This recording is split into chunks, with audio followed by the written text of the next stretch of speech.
আসসালামু আলাইকুম ওয়া রাহমাতুল্লাহ। হযরত আব্দুর রহমান ইবনে গানাম রাদিয়াল্লাহু তাআলা আনহু হইতে বর্ণিত আছে, রাসূল সাল্লাল্লাহু আলাইহি ওয়াসাল্লাম বলিয়াছেন, যাহাদের দেখিয়া আল্লাহ তাআলাকে স্মরণ হয় তাহারা আল্লাহর সর্বোত্তম বান্দা। ইহা ছাড়া যাহারা চুগলখড়ি করে, বন্ধুদের মধ্যে বিভেদ সৃষ্টি করে,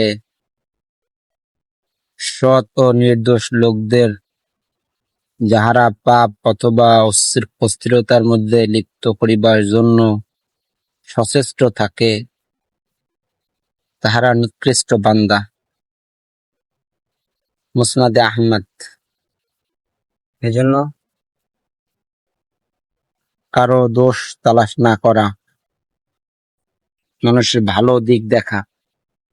প্রত্যেকটা মানুষেরই কোনো না কোনো একটা ভালো দিক আছে, এই জন্য মানুষের ওই ভালো দিকটা বিবেচনা করে তাদের সাথে ওইভাবে ভালো ব্যবহার করা।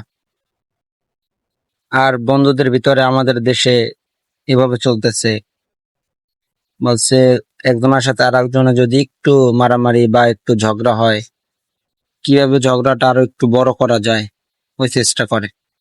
অনেকে তো এটা ঝগড়া বাড়িয়ে দিয়ে এরপরে আবার কিছু ফায়দা হাসিল করে। আবার কিছু মানুষ মানুষ আছে যে কিভাবে এই ঝামেলাটা, এই ঝগড়াটা মিটিয়ে দেওয়া যায়, এটাও চেষ্টা করে। ওই বান্দাই সর্বোত্তম বান্দা, বলছে যে পরস্পরের ঝগড়া মিটিয়ে দেয়। এই জন্য বন্ধু বন্ধুর এক জায়গায় থাকলে একটু কথার কাটাকাটি, একটু ঝগড়া হইতেই পারে।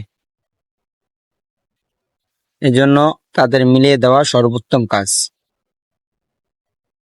কিছু লোক আছে, হাদিসে যেটা মানে কি বলা হইলো, কিছু লোক আছে যারা সৎ